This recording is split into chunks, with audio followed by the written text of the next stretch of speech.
Hello, what's going on, everyone? Happy Saturday. Hopefully I don't have a crazy bad echo, but joining me on this Saturday night is the one and only Kelly Cash. Say what's up, Kelly.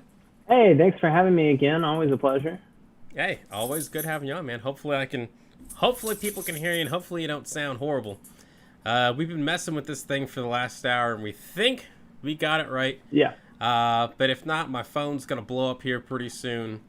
And so I'll just find out the fun way, you know. But how you doing, Kelly? Great. Ready to get into it. Yeah, me too. Even though we've been sitting here for a while, just kind of figuring this on out. Checking out some new graphics there, man. New graphics on, you know. But yeah, we've been messing around with this a long time, trying to figure it out. But I think we finally got it there. After a couple drinks. What you drinking there, Kelly? I've got Dubonnet and gin. It apparently is the Queen of England's favorite drink. I have to say it's actually pretty good. Right on. Hey, yeah, if it's good enough for the made it Queen with. of England. I was about to say I made it with French gin though, so probably a little sacrilegious to the Queen. Ah, that's no good, man. We'll come after you. Well, you're a lot fancier than me. I literally, I got some vodka and pink stuff I found in the fridge. I'm not sure. Hopefully not pink slime. Hopefully not. It doesn't look slimy, you know, but it's very pink. So if it is pink slime, I'm sure I'll find out the hard way here. Yeah, right? Yeah, if it is bad, you know, I'll just find out the fun way. Well, time to jump into it, y'all. So, in 2016, Democrats made a very, very crucial mistake.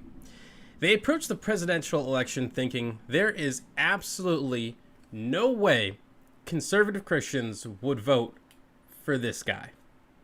I don't know what I said. I don't remember. When you're a star, they let you do it. You can do anything. Whatever you want. Grab him by the pussy. If you are saying he can't do his job because of his race, is that not the definition of racism? No, I don't think so at all. We're building a wall. He's a Mexican. We're building a wall between here and Mexico. For the record, that judge was born in Iowa, I believe. Well, the answer to why they actually voted for Trump begins and ends at the Supreme Court. Trump has now nominated 3 conservative judges to the lifetime appointment on the highest bench in the land. But as the saying goes, you can't always get what you want. Major civil rights decision out of the United States Supreme Court. The Supreme Court has ruled that LGBT Americans are protected by the anti-discrimination laws of this country. In a big loss to the Trump administration and conservatives across the country, the Supreme Court banned discrimination based on sexual orientation. And now they're facing another disappointing decision, as several justices seem to be having second thoughts about destroying the Affordable Care Act in the middle of a worldwide pandemic that has already killed 250,000 Americans. And so I don't know about you, Kelly, but I was very surprised to hear that they actually were thinking that they didn't want to get the ACA. And it's got me wondering if other things like abortion with Roe versus Wade and gay marriage rights are safe too. Yeah, I mean, there's a lot of concern about that right now, especially with some of the comments we've seen from Coney Barrett, who was most recently appointed. We saw during her nomination process, a lot of the previous comments she had made that indicated, she was not for same-sex marriage. Now we have Justice Alito coming out, speaking at a organization saying that he feels Christians are under attack, that he does not support gay marriage. He's made things like that clear in his previous dissents on cases. But, I mean, it's pretty unusual to have a Supreme Court justice speak so openly about his personal biases. Absolutely. I mean, I was kind of shocked when they came out and said that too. I believe his exact quote was, "We now can fix the decision on gay marriage." And honestly, I kind of thought for sure that abortion, and really with this decision with the Supreme Court on the ACA, the ACA is safe, but they're probably going to take a lot of teeth out of the actual act itself. Yeah, I mean, I think the indications we're seeing is that we're going to be getting more of the same of what we have been getting over the Trump administration years. Doesn't look like they're going to overturn any of these landmark decisions. Doesn't look like they're going to try to eliminate the ACA, but it does look like they are going to try and continue to limit these rights, abortion rights, same-sex rights in this country. Looks like we're going to see more of what we have been seeing with the court looking unfavorably towards those rights. Yeah, absolutely. I mean, that seems the direction it's heading in. But the nice thing about the Supreme Court and what Trump and his and the other decisions where they kind of lost and they were really shocked by is that you can appoint these conservative judges and Republicans appoint them, but they're supposed to actually interpret the law itself. And so sometimes it's not always as cut and dry as just the left versus the right. Some of these decisions could be pretty shocking. Yeah, I mean, in the previous presidential administrations, Supreme Court justices were intentionally picked to be, nonpartisan, at least in theory. Of course, Democrats would try to find more liberal judges, Republicans more conservative judges, but they really relied on being able to get that passed with the other party's help. That hasn't been the case in this administration. They've looked to get more partisan judges like Amy Coney Barrett. I know, it's a hard one. I'm like, Amy Comey? Yeah. It doesn't help that, James Comey's out there. We have a few other similar familiar names in politics rattling around at this point. I know, and I always think of like Coney Island. It's just it's very confusing. Yeah. Yep. Absolutely. Yeah, it's also one of those things too. I get that as much as I really do think these things are in jeopardy, I also kind of get that there's a fundraising aspect here. It kind of makes sense for Democrats to say, hey, they're coming after your abortion rights, they're coming after gay marriage rights, and people usually, donate a lot to support those causes, which I really do think that they're under threat. But after this decision, a very surprising decision, I wonder how much there really are. I don't know. Yeah, I mean, as far as that goes, if the Democrats using it for fundraising is kind of turning things on their head. As far as the Republicans, that's been their message for 4 years is justices. It hasn't been just the Supreme Court.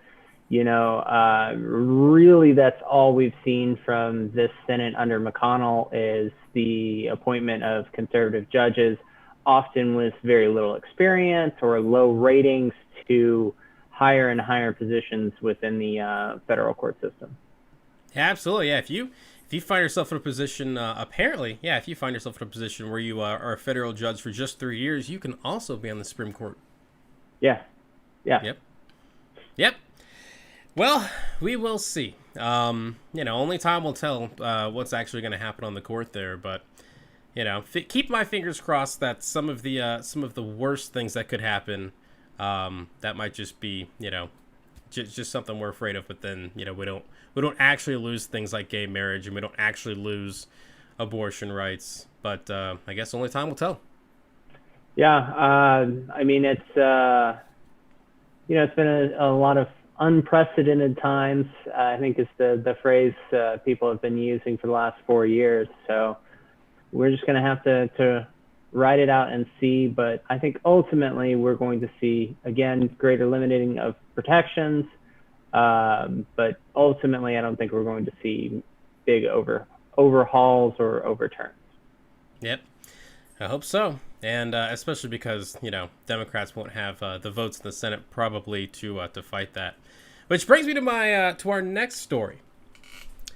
So we all have that moment in our life that we will, absolutely never forget. Talking to my mom, it was the day that JFK was assassinated. Hopefully that doesn't, give people an idea out there of how old she is, so she should get very upset at me. For me, it was what happened right here.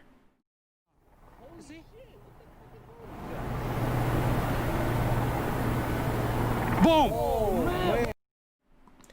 On September 11th, 2001, terrorists hijacked several planes and crashed them into the Twin Towers, Pentagon, and were allegedly taking aim at the White House before United Flight 93 crashed.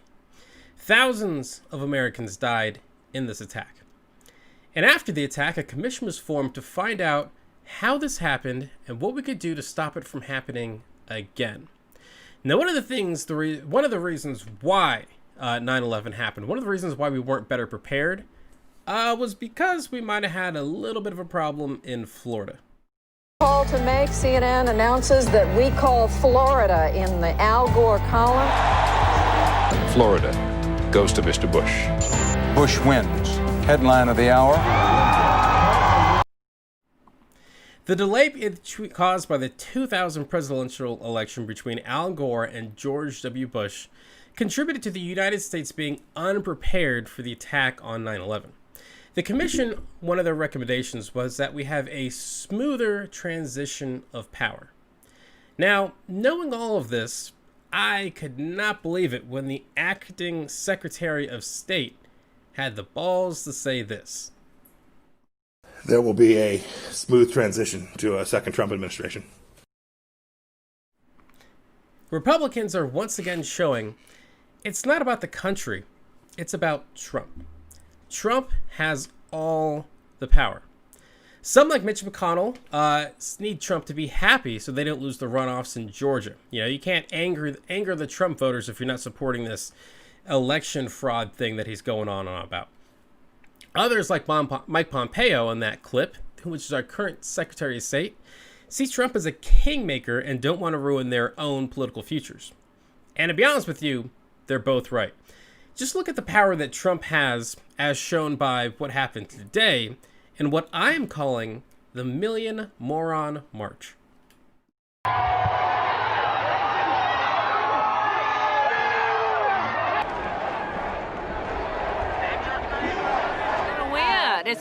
It's a fraud. It's been stolen. Yes. This president needs us, the silent majority. We need to wake up. Yeah, the silent majority needs to wake up.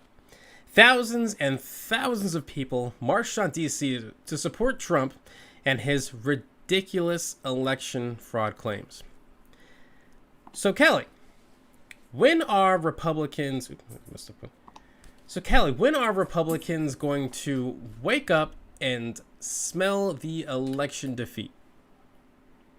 I think it's happening now. I think, you're starting to hear wording and language out of the White House. Already the president saying, this is why, voter fraud, et cetera, so forth, is why we lost, which is phrasing we haven't seen from him before. But we're seeing that kind of wording of the past few days. They sent out anything about the final Christmas in the White House. So I think they've pretty well accepted it, even if they aren't saying that, because, as you said, it's politically expedient for them to go ahead and say no, it's voter fraud, we're not going to do the transition, we aren't accepting this. But I do think we are seeing signs that the mainstream establishment, along with the president, is accepting this, and is posturing more than anything at this point. Absolutely, and I did think it was hilarious that out of everyone in the administration, it falls upon Melania Trump to announce that it will be their final Christmas in the White House. Yeah, especially because apparently she's not a big fan of the Christmas in the White House stuff anyway. That's what I was about to say. Apparently she's not a fan of Christmas decorating. Couldn't get into the holiday season with it, and I have to say, just from a personal, aesthetic design standpoint, at least the one White House Christmas I remember seeing of her designs did not look like somebody who enjoyed Christmas. No, I believe the quote is like F Christmas or something like that, which is really gotta get those happy holidays folks mad. You remember that controversy? Yeah. Trump's the White House, we can say Merry Christmas now again, and Yeah. Maybe the War on Christmas is coming from inside the house? Maybe. Now that's the deep state there, Kelly. That is the deep state messing around. But yeah, everything I've seen and really kind of everything Trump's doing just kind of seems that all these fraud, these lawsuits, everything that he's doing is more to save face, to make it look like, okay, he lost, he illegitimately lost the election when he knows he actually lost the election. And it is very interesting to see people in government just kind of running around refusing to, cross him, essentially, because they're so afraid of his political power, as you could see by the march on D.C. today. Yeah. Again, I think, you put it out there that people are just, they're towing the party line, and the party line right now is that there's voter fraud. We saw here in Texas, Governor Abbott, saying, or not Governor Abbott, excuse me, $1 reward for, voter fraud. And then the Lieutenant Governor of Pennsylvania subsequently mocking him on Twitter, pointing out two different Republicans who had fraudulently voted for Trump and saying that's the only evidence they'd found of voter fraud in a state where 6 million or so people voted. Joe Biden won this election by a margin we haven't seen for a challenger against an incumbent since FDR beat Hoover, going into the Great Depression. This wasn't a close election. It may have looked like it, simply because of the mail-in votes, how things had to be counted. But ultimately, this is a political landslide. Absolutely. And to quote good old Kellyanne Conway from 2016, it was a landslide victory. Yes. Absolutely. And I think you talked about the dangers of the transition process here. Clearly, the Trump administration has shown they don't want to move forward with the transition process. They're doing everything they can to block access for Biden's team. And we have seen that bite us in American politics before. Last time I was on here, I talked about a little bit about James Buchanan, who, didn't really do anything to stop southern states from seceding before the Civil War. We had Benjamin Harrison, who, ran out the clock on his presidency, leading into a recession intentionally for the next president to handle. We saw Herbert Hoover just kind of denying that the Great Depression was what it was and continue. I mean, it's what cost him the election, but then he just kept doing it in the transition. And so there was no real takeover on the issue until FDR actually got into office. And I think we're going to see some of that with the coronavirus pandemic. I think that people are going to look back on this and say, had the transition been smoother, we might have saved lives. We could have gotten a head start on this. Absolutely. And yeah, the pandemic is, having something that's going to make the next president have a harder time dealing with the pandemic is just, if there's ever any question about what Trump really cares about, if he really cared about the American people, he wouldn't be stopping that. And if he really cared about the Democratic or the Republican Party, he would be down in Georgia right now campaigning for the Senate runoffs. But he has been holed up in the White House in D.C. I don't even think he's really tweeted much about the race in Georgia. So Republicans out there, he really doesn't care about you guys either. Yeah, I think that if I were, one of those two Republicans down there in Georgia, I would be asking, why aren't you here? Why aren't you talking about me? And like you said, the president hasn't focused on it much. He hasn't been leaving the White House. So really, as one of those congressional Republicans, you've kind of got to be wondering what's going on. Absolutely. And unfortunately, they're just kind of in a holding pattern because, hey, they can't piss off the king. So that brings, but, enough on that. We'll move along to our next story here. Speaking of the coronavirus. So, hold on. Let me ask you a question. What is the scariest thing you've ever read? Maybe some Stephen King? J.K. Rowling's Twitter feed. If you're, if you love Harry Potter, don't look at that. But for many world leaders, it was a report from Imperial College. Now, that report estimated that if we didn't do anything, there would be 500,000 dead in the UK and 2.2 million dead in the United States. And worldwide, they estimated that we could be looking at more deaths than World War II. Now, right after that report came out, the shutdowns began. But in Sweden, they said, "Vad som helst." I don't know if I got that right. But that's supposedly Swedish for whatever, man. They refused to impose any lockdowns and any rules in an effort to get herd immunity. Now, the idea is so many people get sick and become immune, then boom, no virus. Now, if that sounds dumb, that's because it is. The problem is, immunity from the coronavirus doesn't last forever. And Sweden's death rate is now 10 times higher than neighboring Norway and 5 times higher than Denmark. So if you wanted to, if Swedish chocolates were on your Christmas list, I'd order them now. But Sweden may be changing course and finally imposing a few restrictions of their own. Now, there's not much, but they are looking to impose restrictions on dining. It would be 8 diners per table. Again, not much. And a lot of the leaders in Sweden are still saying, let's just keep going through this thing like we've been doing already. But, you know, oops. But as temperatures start to go down, will other countries and other states here in the U.S. start rethinking their COVID strategies? Yeah, I think so. I think, like you said, everyone said it was dumb when Sweden decided to go with herd immunity, and turns out it was pretty dumb. It has not worked out for them. I mean, you could take a longer view of this, say that maybe we still need more time, but to me, the statistics at this point show that it didn't work, it isn't working, and Sweden's going to wind up in the same boat as everyone else with shutdowns, mask orders, more limitations on how many people can gather at once.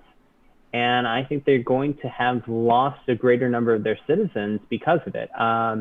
We're looking in Europe, as you said, the temperature plays a big role in all of this. It gets cold quicker there. I think we are going to see death rates increase here coming into the colder months. I do think it poses a bigger risk. And I think that we are probably, if we weren't in free fall already with cases, that we would already see a spike linked to those falling temperatures. Absolutely. I believe the number was 160,000 today, which at one point seemed unthinkable. But another thing with Sweden, the reason why they didn't, impose a lockdown was to save their economy. And their economy's just been hit just as hard as Europe. Because I don't know about you, but, if you're seeing all these people die, there's a raging pandemic. I don't feel like I'm going to go to the store and get a latte. Yeah, the numbers have borne it out. It's not, trying to stay away from lockdowns is not how you save the economy. The lockdowns are not how you save the populace either. They're last-ditch efforts. The mask orders, the gathering limitations, those are really what's been effective in fighting this, keeping cases down. Contact tracing, which we have not done nearly as much of in this country as other countries like South Korea have played a big role in tamping down the virus in nations that have successfully handled this pandemic. So I think that trying to paint this as, the shutdowns kill the economy, that's just, the shutdowns are last-ditch effort because, like you said,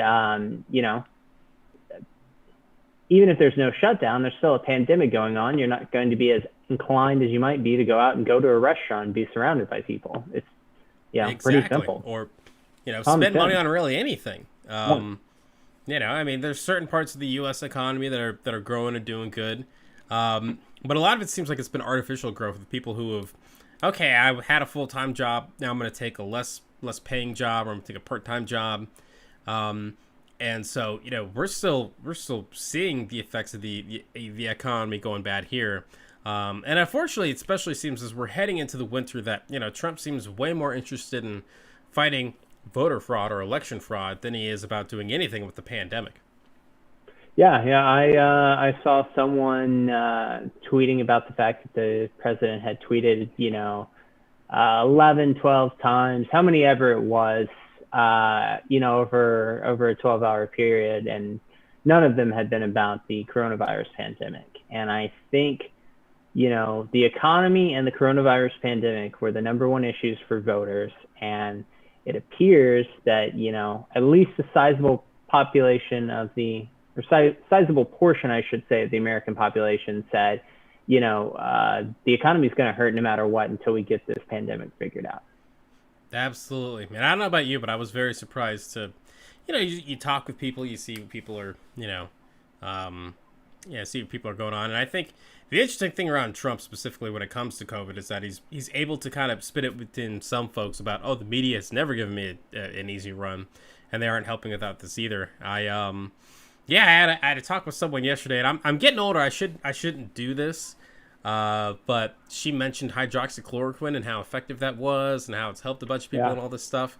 And I was like, I should have just let it go, but I was like, no, that's crazy. But it's crazy that we're 8 months into the pandemic, and maybe 8, 9 months, I don't know, and people are still just not taking it seriously.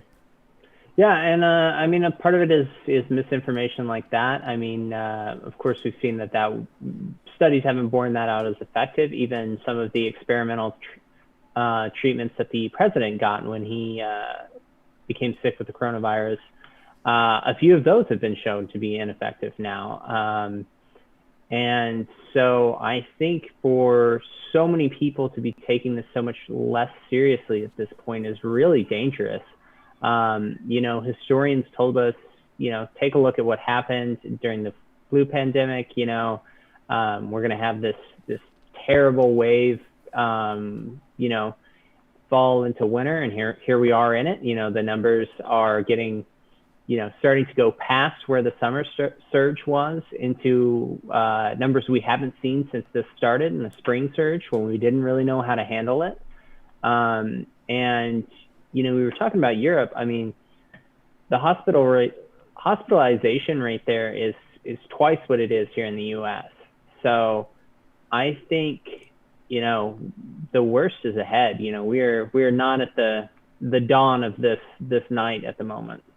Absolutely. And unfortunately, throughout this whole pandemic, especially I remember in the beginning how Europe goes, we're usually only 2 weeks, behind. And we've had some good progress. I believe the hospitalization rate, I should say the hospital mortality rate, it was at 1.25%. It's now gone on now 9%, which is awesome. We have a lot more treatments now. We have a lot more ways to help folks who have it. But you got to keep in mind that 25% number was when we were having 40,000, 50,000 new cases a day. And now, 200,000 cases a day is probably something that's going to happen relatively soon. So even though we have had these advancements in medicine, just from a sheer numbers perspective, we're looking like we're going to get overrun here pretty soon. Yeah, we've seen those maps online. It's showing where the states are on whether virus cases are going up or down. It looked like the Northeast was doing pretty good for a while there, and now the maps are showing, just uncontrolled spread, just about everywhere except for Vermont, where it's also trending badly. And that's a state that's done very well, and even Maine, which had been doing very well with this, now is seeing much higher case numbers. And I think that people really, as we go into this holiday season, really need to be cautious. Absolutely. Yeah, you might want to, get out there, eat some turkey with the fam. But as I say, as a Falcons fan every year, there's always next year. Yeah. I think people at the very least need to think about the risk, need to manage that risk however they can as they travel for the holiday season or decide not to travel, because this this is no joke. We're seeing more and more people with it all the time. And like you said, treatments have improved. Although, again, a lot of these high dollar treatments, that are heralded in the news as the next big thing have come out to be nothing. Whereas a simple technique, simply just turning patients over, allowing gravity to do the work, help with the lungs, that's had great success rates. It's a very simple thing to do, but we didn't know to do it because we were so unfamiliar with this virus when the pandemic first began. So mortality rates have dropped. We are much more prepared to treat it than we were, but I think you're right that as we see these hospitals become overcrowded, we're really going to see limits on how much they can do to tamp down the number of deaths we're going to see. Yep, absolutely. We're definitely heading into a dark winter for sure. And that brings me, you mentioned Thanksgiving. That brings me to our next story for the evening. And this is a very, very serious question. Have you heard from your crazy uncle lately? Yes, have you heard from your crazy uncle lately? He might be crazy, but he's still family, right? Now, you might not have seen his Facebook posts or tweets because it's been flagged for misinformation. Just look at the tweets from everyone's favorite crazy uncle, President Trump. Now, as you can see on here, I'm gonna scroll this. There's a couple little places where this claim about election fraud has been disputed. And as you scroll through the president's Twitter feed, you can see this comes up quite a lot. Anytime he says anything about the election being rigged, it's flagged for disinformation. And look, this comes after social media companies have come under a lot of heat for being used to spread disinformation and helping hate groups to, get organized. So conservatives are saying, hey, if you can't beat them, start your own app where you can say the N-word all you want and own the libs.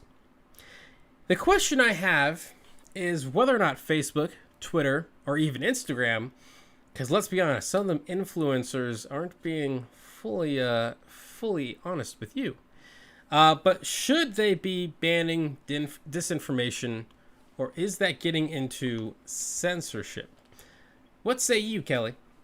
No. I think this is being treated as another boogeyman talking point by many conservatives. Some of these tweets from the president, again, are political posturing. They're just simply not true. So even just saying that it's disputed, I mean, that's mild. That's your grocery store Pico de Gallo mild. Like, we're looking at something where it's just obviously not true.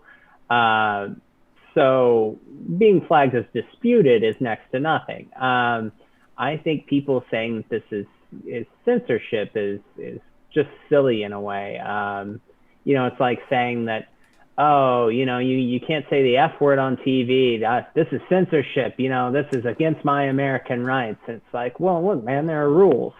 Exactly, and that's the thing people don't seem to understand about all these social media apps is that you don't own them. People are talk about like, oh, the freedom of speech and all this stuff, and I get it, but like, you have as much right to post on Facebook whatever you want, as much right as I have to go over to your house and put a big Biden sign in your front yard or whatever. You're like, you don't own these apps. You don't own these places that you're putting this information on. Yeah, and a lot of people seem to think that free speech gives you the right to say anything you want with no consequences, and that's you can say anything you want, but just because you decided to use the N-word in a post online doesn't mean you're not going to lose your job over it. That's not how this works. Free speech doesn't mean a free pass to just do whatever you please. So I think a lot of these arguments about censorship are done in bad faith. Absolutely. And I have heard that a lot of conservatives, I had just heard about Parlor. I didn't know about Parlor before, but For a lot of conservative folks out there, it's less about the truth and more about owning the libs. And there's not a whole lot of libs on Parlor to own, so I wonder how successful that's actually going to be. Yeah. It's something we had talked about. Parler's been around for a little bit. Gab used to be the big thing. Twitter for Nazis, as it was commonly referred to. But I've heard Mayan space. Yes. I think that's accurate depiction for Gab, especially. We saw the 2008 Pittsburgh synagogue shooting, several people dead, the worst anti-Jewish attack in American history. And the shooter was a big Gab user. It's what to some extent opened the door for Parler, kind of knocks Gab off the playing field because people started openly referring to it as Twitter for Nazis. So I think Gab, MeWe, Parler, all these alt-right, boards where you have, say the head people at Parler defending neo-Nazis, defending them in one breath, and then saying, oh no, they're really just liberal trolls trying to get us in trouble the next breath. I think a lot of these discussions are made in bad faith. It is what it is. I mean, anybody who's used Twitter knows it's a cesspool, but A little bit. Yeah. I mean, taking something and creating a Twitter just for people who dislike something, never going to be a good start to begin with. And if that start openly includes neo-Nazis, then I don't think you've got a great plan. I think, as you talked about, that for a lot of these people, owning the libs is the agenda. And probably a whole lot of liberals on Parler to debate with. So I think that, while it's going to pick up plenty of users, I think people are going to go on there because, say, the president or Laura Ingraham or whoever they follow is on there. I don't think they're going to stop using Twitter. I don't think they're going to stop using Facebook, especially because, a lot of the censorship things that are directed at Facebook. I mean, Facebook has been fairly right-leaning, more so than Twitter, which has been more just a refusal to do anything in the name of not censoring people up until now. Exactly. And I think one of the things people, when it comes to social media in general, I think people got, maybe a little into the original marketing that was like, oh, it's a good way to keep up with grandma, Mm-hmm. Really, all these websites are data mining operations, If you're on Facebook, Facebook is monitoring everything you're doing, and they're selling that data to advertisers, to anybody will buy it. So they can target you. Exactly. And, one of the reasons why Facebook and Twitter has done some of this, flagging content isn't because they've all of a sudden grown conscious, because you're right. When you hear what Mark Zuckerberg says, it sounds very conservative. The real reason they're doing it is there's a law, or a section of a law. I can't remember the specific number, but it basically, right now, Facebook, Twitter, and all those other social media companies, they're immune for, let's say you post something on their website that's horrible, and someone does something, they're immune from litigation. Yeah. And it's been very interesting and a rare piece of bipartisanship from Trump and Biden. They've both wanted to put some limits on this rule here. And so Facebook and Twitter, they could potentially be liable for some of this stuff, and that's why they're taking some of the actions that they are. And so an app like Parler wouldn't be immune from this, and so I question how long it's really going to survive. Yeah. I think the whole argument that's been made by Facebook and Twitter in the past, they couldn't possibly police this kind of stuff, is silly. I mean, they heavily police nudity on, especially on Facebook, to the point where there are whole groups of breastfeeding moms talking about having, a lot of trouble, even just making posts about the situations they're in. So I don't think that saying, trying to censor hate speech is impossible. I think it would just require more money and more time and more energy from these social media companies. Yeah, exactly. I mean, even here on YouTube, I could play whatever. If I played a song that I didn't own the rights to, maybe like All the Single Ladies or something like that's a good jam. YouTube would flag it immediately. So the idea that they can't flag hate speech has never made a whole lot of sense to me. Yeah, I mean, obviously there's going to be things where, say something less popular than All the Single Ladies might be up for free on YouTube where it shouldn't be, the filters don't catch it kind of thing. But obviously there are also, there are things with a lot more hits than those that have hate speech in them. And then it seems like it takes a big outcry for YouTube or these other companies to take them down when I think they're probably getting flagged by algorithms, or if not, then the algorithms have been set to just kind of ignore those, for the sake of the almighty dollar.